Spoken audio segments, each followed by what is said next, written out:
Hi guys! So ayun na nga, ito na nga yung part 2 ng ating story time kung bakit kailangan kong hindi magsalita sa loob ng 2 linggo. So pasensya na sa mga Gina G dyan at galit na sa comment section dahil pa-suspense daw ako. So eto na ang part 2. Masyadong tense yung iba. My God, hintayin nyo lang naman yung part 2. May part 2 naman. Hindi ko naman kayo iiwan. Hala!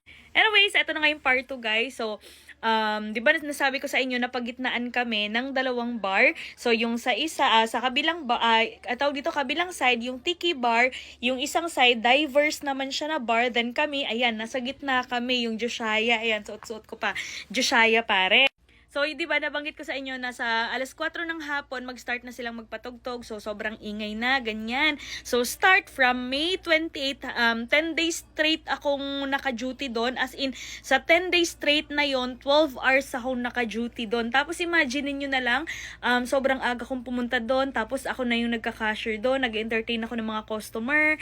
Tapos, tawag dito, pagdating ng hapon, nilalakasan ko yung boses ko kasi tawag dito, sobrang ingay na ng nasa paligid ko kasi nga 2 bar yung 2 bar yung tawag dito, yung mga katabi namin, tapos nasa gitna kami, edi kailangan, wala kaming choice kundi lakasan namin yung mga boses namin.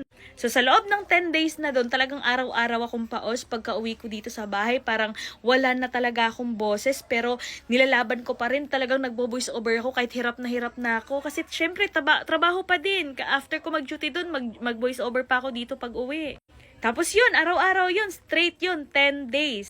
Until one day, sumakit yung dito ko. Ayan, dito banda.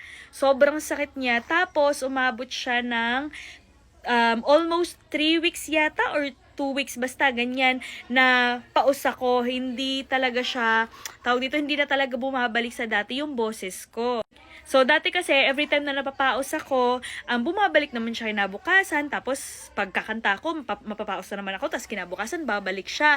Pero yung nangyari kasing ganon, ngayon nung nakaraan, hindi na talaga bumalik yung boses ko, as in para ng lalaki yung boses ko. Marami na rin talaga nakakapansin sa akin sa voice over ko na paus daw ako. Pero syempre, ako naman tong si Kayod, talagang kayod ng kayod kahit paus na, duty pa din, kasi syempre, pera yun.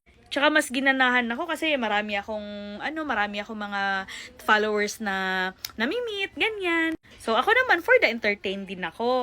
Hanggang sa hindi ko namamalayan, parang naaabuso ko na pala yung katawan ko. Nakakalimutan ko na pala magpahinga. So edi yun, 'di ba? So 10 days, after nung 10 days, si Maria na yung pina-duty ko doon kasi nga parang feeling ko hindi ko na talaga kaya.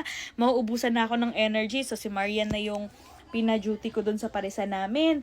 E di ang nangyari nung nagpahinga na ako, doon na talaga siya lumala. Lumala talaga siya na halos hindi na ako makapag-voice over ng maayos kasi talagang pumipiyok na, parang wala nang boses na lumalabas sa bibig ko, ganun. So yun, napagpasyahan ko June 15, napagpasyahan ko na magpa-check up na talaga sa ENT. Kasi wala na hirap na ako nun sa boses ko, as in hindi na talaga siya bumabalik sa dati. Eh di ayun na nga, pagka-check up sa akin, yung vocal cord ko daw, nag-violet na. Ang normal lang daw talaga, parang pinkish or parang white something. Basta yun. Pero yung sa akin, nag-color violet na daw. So, talagang na-shock ako. Sabi ko, hala, grabe, napabayaan ko na pala talaga yung sarili ko, naabuso ko na pala talaga yung sarili ko.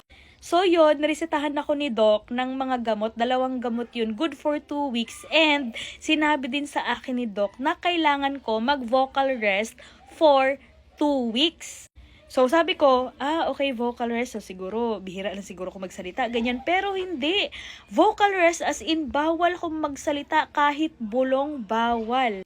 So, na-shock ako. Sabi ko, hala, paano to? Paano yung trabaho ko, diba? Nagbo-voice over ako. Ganyan. Minsan, may mga meeting pa ako sa mga brand. Ganyan. So, paano to? Iniisip ko talaga yung trabaho ko kaagad.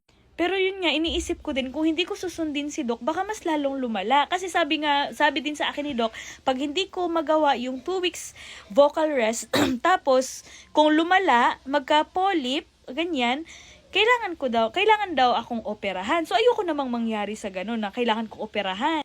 So ako noon talagang kinabahan na ako, as in, para ako nawala sa wisyo, hindi ko alam. So, yun ang nangyari. Talagang nag-vocal rest ako, as in, wala talaga akong, kahit onting salita, kahit bulong, hindi talaga pwede, as in, bawal. Napakahirap pala talagang hindi magsalita, guys. Yung tipong minsan nagagalit ka na, halimbawa may nagalit ka na sa paligid kasi may something na nangyari, ganyan.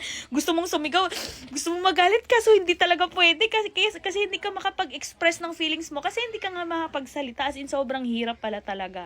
So yun, actually guys, may 2 days pa talaga sana ako na vocal rest.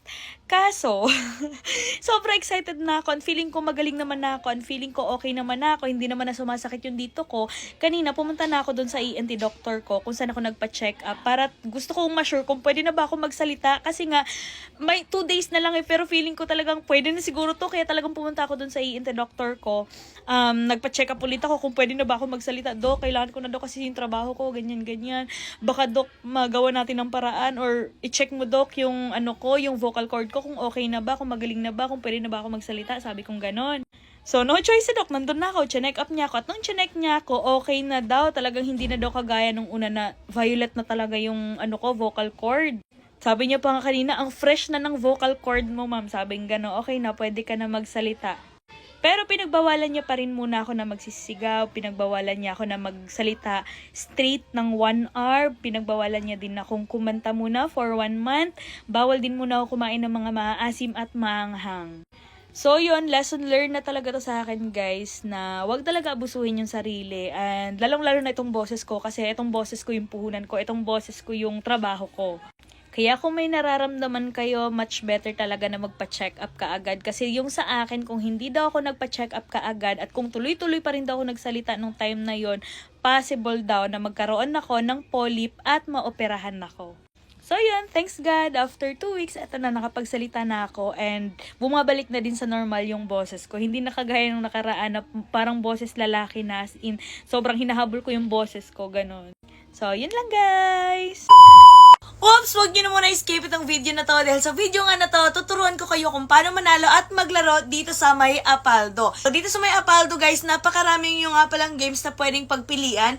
Pero ngayon, ipapakita ko sa inyo kung paano ako nananalo at naglalaro dito sa May Super Ace. So, yun na nga guys, magbebet lamang tayo dito ng 1,000 pesos. And ngayon, ipapakita ko sa inyo kung paano ako nananalo at naglalaro dito. So, pindutin lamang natin to.